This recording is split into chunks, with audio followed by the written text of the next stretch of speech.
Hi guys, Archie Luxury, and the Paul Pluta channel. Today I'm doing a paid review and this is for Mark. Archie, I'd love to hear your thoughts about the Omega Constellation Globemaster, especially the blue dial steel Sedna gold one. He sent me a link to the Omega website. How much do I owe you for a review? Well, the basic review's $20 but if you're wealthy, you can send me a bit more. And if you're a struggling student, you can send me a little bit less. So I kind of rely on charity of my punters. I'm not interested in any bullshit. I want the truth. And how much should I expect to pay for one? Cheers, Mark.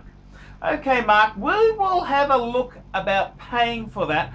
How much you should pay for that there. And let's have a bit of a discussion about this very, very interesting model here. The Omega Constellation Globemaster, the Globemaster. What do I think? Now, I remember these pieces here. They're kind of Omega's attempt to reinvigorate the Constellation line. See, the Constellation line, it did really well with the ladies, but the men's versions, ooh, they were a bit of a stinker. Okay, a bit of a stinker of recent times.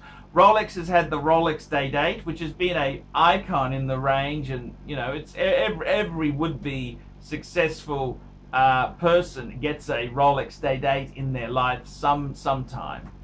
The Constellation Globemaster, what do I think? I actually like it. I like it. I think it's a very good-looking watch. It's a nice-looking watch. I like the aesthetics to it, and if it wasn't for the fact that Omega are such dicks, I'd really consider getting one. That's the honest truth there. I quite like them. They haven't really done as well as they should have. They haven't really done as well as they should have. And I think Omega in recent times has been really struggling. Swatch Group, of course, is they're a company, unlike Rolex, where Rolex is they're actually a charity, believe it or not. You wouldn't think that with their yearly price increases and their market manipulation and all that other service and supply bullshit. But yes, Rolex is a charity. Omega is a highly leveraged company, and they need to move product to survive. And as we've seen, the way they've done this, when models haven't been so successful, they bring out a lot of limited editions. So that's kind of the downfall of Omega. So many variants, so many limited editions. And what else Omega has done is, well, they've flooded the grey market. That's right. JEWELLERY, the grey market dealer in America, is flogging the Omega Speedmaster Man on the Moon. Now, this is supposed to be a non-discounted item in the boutique or Omega stores.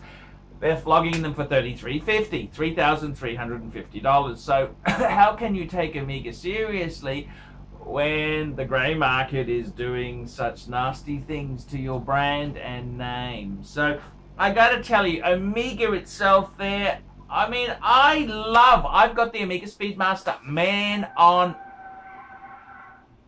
the fucking moon. And that's cool. It's a cool model. It's a cool model. The Man on the Moon is a cool model. But, you know, Omega's, I think they've been struggling for market dominance there, and I kind of think Omega really is a little lost. The watch market has been brutal. You've got brands like Panerai. They've become much a victim of their own success. They're quite soft. IWC, which they were so hot, they're soft. Breitling, ooh, that's soft. That is soft. And Omega really struggling, really struggling to really struggling in the marketplace there. So I would really say, it's kind of sad because I at one stage there, everyone was saying Omega can do no wrong. That their pieces are like, you know, fantastic. I mean, Omega led the way in the 50s and 60s. Dive watches, they beat Rolex. So many chronographs, they were market leaders. That they went to the moon. They were the moon watch. I mean, how? That's a marketing coup if ever there was one. And this is kind of the annoying thing with Omega. They were so damn successful.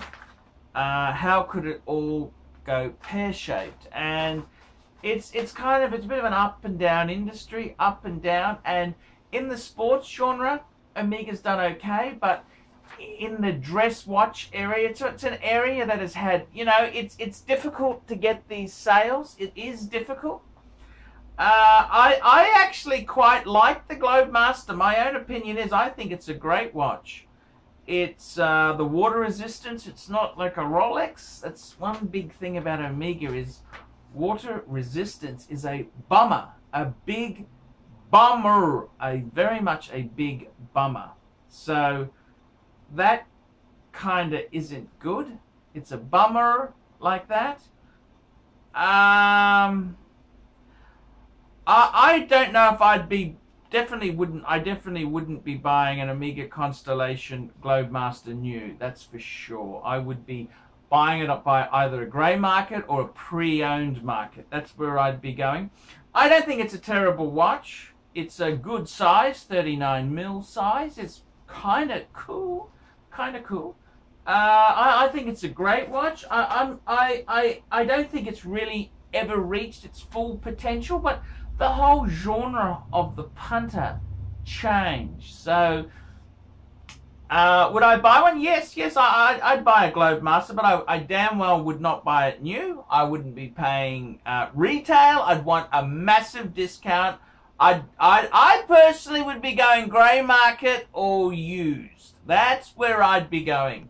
Nice, and that's quite a nice safe spot there. So that is where I would be going. So guys, that's my opinion. Tell me what you think. Tell me what you think. But I think it's good buying. Let's go and take a look. Let's do a price check, and let's have a look at, if you're interested in a certain watch, how do you work out what is a fair price? So let's go and take a look on the computer, and let's discuss it. Okay, let's take a look, and let's have a look at this piece here. This is the Omega Constellation Globemaster. And I got to say, this is a very, very beautiful watch here. Two-tone, steel and gold. This is advertised as steel, Sedna, gold on steel. This is quite attractive. Look at that beautiful blue dial. It's kind of like a pie pan dial there.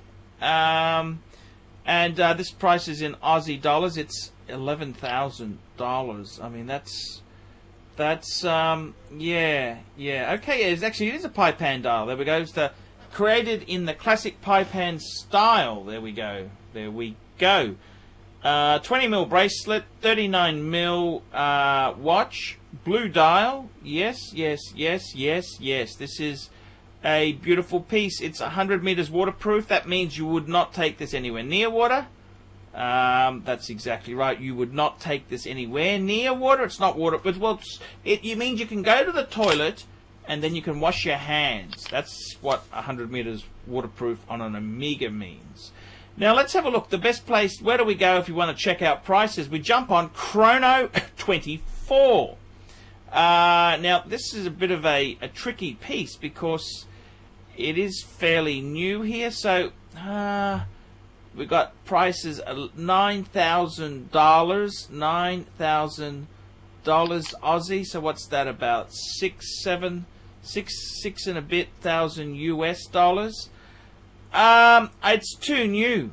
The problem is it's just too new. This watch is too new to it's too new. That's the big problem. It's too new. So I mean, it makes it very hard because we come and have a look at it. So it's 6.9 US, 6.9, okay, nearly 7,000. It's just too new to, if we look at some other ones that are all around the place there, yeah, they're all about the same, unfortunately. This is the big problem. Because it's so new, you're going to be paying this sort of money. There is no bargains. I think you've got to leave it. You've got to give it some time before you could grab this deal, this combo deal. Yeah, just having a look at some of the variations there. They've got it on a strap. They've got yellow gold. I think the rose gold looks really sexy. Or else you go for platinum on leather. Looks good. God only knows how much that would cost. I don't mind the steel on steel. That's kind of cool. That's the kind of the only other choice I would be really going for there. That's 7,000, 4,000 cheaper. Hard to say, but as a watch, I think it is quite nice. But it's too expensive. It's too expensive. You're going to have to wait. You want to get a bargain on this piece here, you need to wait. You need to wait. I'd be wanting a very, very hefty discount. That's what I'd be wanting. Hefty, hefty, hefty.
Hey guys, my name is Paul Pluta. I'm the method actor who plays Archibald Chesterfield III, AC3. Guys, I need a bit of help. I need a bit of help. It's very hard running a YouTube channel relying on Google Ads alone. I'm in a special niche and I speak my mind, and I don't have all those Seiko wannabes, all the people who want assurance about their affordable shitters. So I've got to really try hard to bring in the revenue. Guys, if you like my content, if you think I'm a great chap to have around, why don't you help me out? There's a number of ways you can help me out. This will keep me full-time on YouTube. Look in the description of this video for some ways you can help me. You could sponsor me on Patreon. That allows you to send a small monthly amount to me every month. It can be $1, it can be $100, whatever you can afford. The next way you can help me is, well guys, I really need some money to keep things going. Paid reviews. On the Paul Pluta channel, I run paid reviews. For as little as $20 US, I'll give you an opinion of your collection, of what you're looking at. I'll try and answer. There's heaps of other ways you can help me. I do telephone consultancy. For $50 US, I will talk to you on Skype or WhatsApp and answer your horological or personal problems. Any questions, I'll give it a go. Now guys, please help us out. Look down below, and if you could help us out, I will stay here and make videos full-time on YouTube.